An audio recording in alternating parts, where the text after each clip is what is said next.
गोरिया कोठी में जीत गोरिया कोठी के बेटा की होगी। खुद अपना मत अपने को नहीं दे सकते हैं, उनके लिए क्या कहिएगा? वो प्रत्याशी है यहाँ पे। देखिए, प्रत्याशी पर बोलना उचित नहीं है। मैं इतना ही जानता हूँ कि गोरिया कोठी का बेटा गोरिया कोठी की सेवा पुश्तों से करते आए हैं, तो मैं समझता हूँ 50,000 से ऊपर भी लीड जा सकती है। चौथा चुनाव है नया विधानसभा बनने के बाद और चौथा उम्मीदवार है। चारों बार उम्मीदवार बदले गए हैं। पार्टी को अपने उम्मीदवारों पर, अपने कार्यकर्ताओं पर, महागठबंधन के लोगों को भरोसा नहीं है। तो देखा जाए तो आपको जो लगातार पार्टी तीसरी बार जो है विश्वास की है आपके ऊपर। देखिए, पार्टी कार्यकर्ताओं से चलती है। हमारी पार्टी तो बूथ लेवल के कार्यकर्ताओं से चलती है। सबके अनुशंसा पर, मतदाता मालिक के प्रयास से और मतदाता मालिक के शुभकामना से, मतदाता मालिक के इतिहास बनेगा, ऐतिहासिक चुनाव होगा, क्योंकि बिहार रफ्तार पकड़ चुका है और उस रफ्तार में गोरिया कोठी की गाड़ी बिना किसी स्टेपनी से अपने मजबूत गोरिया कोठी विधानसभा क्षेत्र के जो सबके बता दें कि एनडीए प्रत्याशी देवेश कांत सिंह जी हमारे साथ में बनी और भव्य नामांकन होने वाला बा। मतलब कि गोरिया कोठी से सीधे महाराजगंज यहाँ के निकले और कुछ ही देर में देख सकता नहीं कि वहाँ पर श्री पुष्पर सिंह धामी जी पहुँचे वाला बनी। उत्तराखंड के माननीय मुख्यमंत्री जी बानी केशव प्रसाद मौर्य जी पहुँचे वाला बनी।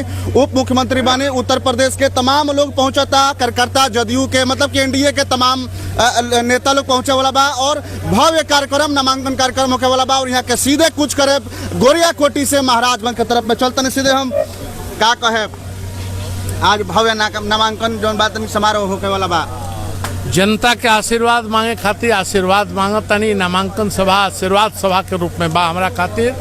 हर वर्ष जब चुनाव आवेला 5 वर्ष पहले लोकतंत्र के महापर्व में नामांकन के सभा में आशीर्वाद स्वरूप अपना मतदाता मालिक लोग से आशीर्वाद मांगेंगी।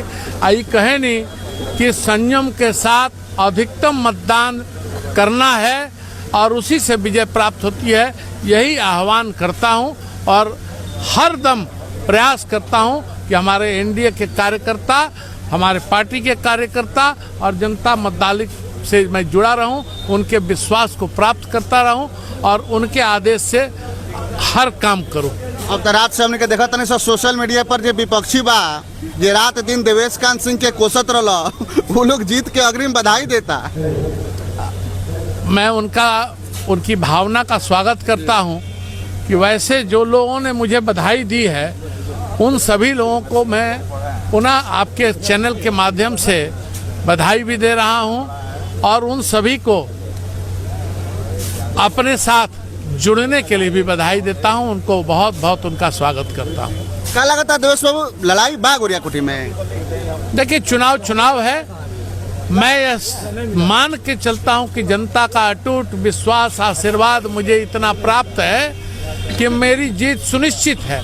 लेकिन फिर भी चुनाव के कार्यक्रम में चुनाव को चुनाव की तरह लड़ना है। एक जो चुनाव में प्रतिस्पर्धा होती है वह सकारात्मक रूप से लेके चलेंगे और सुनिश्चित जीत और अधिकतम मार्जिन से जीत हासिल करने के लिए अपने एनडीए कार्यकर्ताओं से कि वह जितना काम करेंगे उतनी बड़ी लीड होगी। मार्जिन के क्या आकलन कैले बनी?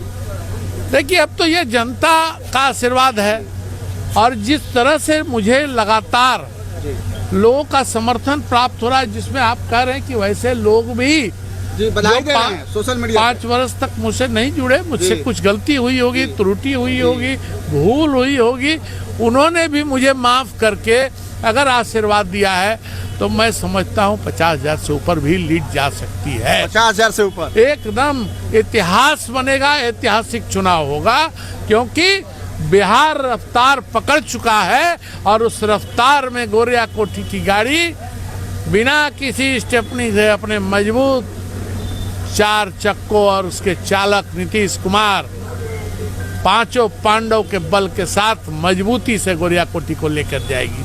कुछ लोग ये कहता कि रात से देवेश बाबू का ललाट चमक रहा बा। ये तो भगवान के आशीर्वाद से, लोगों के शुभकामना से चुलकना है।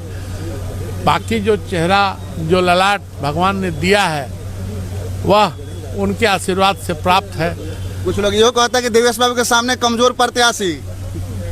मैं तो कभी कभी प्रत्याशी को कमजोर नहीं और मानता। बाहरी बनाम भीतरी की लड़ाई भी बाहरी होती की है। बात जरूर है। जी, बाहरी बनाम भीतरी मैं तो जो लगातार कहता हूं कि मैं प्रत्याशियों के साथ मंच पर शास्त्रार्थ करने के लिए तैयार हैं कि 42 पंचायत का नाम एक लगातार आप संख्या के हिसाब से रखिए, आप लगातार पंचायतों के साथ उसमें रेवेन्यू विलेज का नाम रखिए और बताइए कि आप कितने गांवों को जानते हैं, किस किस गांवों में गए हैं, कौन उत्तर है, कौन दक्षिण है, कौन पूर्व है, कौन पश्चिम है। अब तो ऐसे व्यक्ति आ रहे हैं जो दरबार का नाम लेके आ रहे हैं और दरबार यूसुफ साहब जी, सांसद रहे, हमारे बाबा के प्रिय मित्रों में रहे, तो एक मित्रगत रूप से अगर वह चुनाव लड़ने आ रहे हैं लड़े, लेकिन गोरिया कोठी में जीत गोरिया कोठी के बेटा की होगी, बाहरी की नहीं होगी। बाहरी को गोरिया कोठी स्वीकार ही नहीं करता है कभी बाहरी। गोरिया कोठी का बेटा जब यहाँ है तो मुकुट दूसरे को कैसे मतदाता मालिक देगी। जो खुद अपना मत अपने को नहीं दे सकते हैं उनके लिए क्या कहिएगा? वो प्रत्याशी है यहाँ पे। देखिए, प्रत्याशी पर बोलना उचित नहीं है। मैं इतना ही जानता हूँ कि गोरिया कोठी का बेटा गोरिया कोठी की सेवा पुश्तों से करते आए हैं। चौथी पुश्त में जनता ने आशीर्वाद दिया है, वह सेवा जारी रहेगी और वह सेवा अग्रिम रूप से भी परिवार के लोग करते आए हैं। मेरे परिवार में जितने भी डॉक्टर लोग हैं यहाँ की सेवा करते हैं, अस्पताल के माध्यम से, अन्य माध्यम से। और देखिए बाहरी का क्या हश्र होता है। इंद्रदेव प्रसाद जी जब हमारे चुनाव क्षेत्र में बढ़रिया का कुछ हिस्सा था, वह चुनाव लड़ते थे तो वो जीतते भी थे, लेकिन जैसे ही गोरिया कोठी विधानसभा क्षेत्र से उनका घर अलग हुआ, वह चुनाव नहीं लड़े। और विरोधी की स्थिति एक बात तो तय है, चौथा चुनाव है नया विधानसभा बनने के बाद और चौथा उम्मीदवार है। चारों बार उम्मीदवार बदले गए हैं। पार्टी को अपने उम्मीदवारों पर, अपने कार्यकर्ताओं पर भरोसा नहीं, महागठबंधन के लोगों को भरोसा नहीं है कि जो कार्यकर्ता यहाँ काम कर रहे थे उन पर उन्होंने भरोसा नहीं जताया। क्या कमी उन कार्यकर्ताओं में थी यह महागठबंधन बताएगा, लेकिन गोरिया कोठी की सेवा गोरिया कोठी का बेटा करेगा और गोरिया कोठी की जनता, मतदाता मालिक उसी को आशीर्वाद देगी। वहीं पे देखा जाए तो आपको जो लगातार पार्टी तीसरी बार जो है विश्वास की है आपके ऊपर। देखिए, पार्टी कार्यकर्ताओं से चलती है, हमारी पार्टी तो बूथ लेवल के कार्यकर्ताओं से चलती है।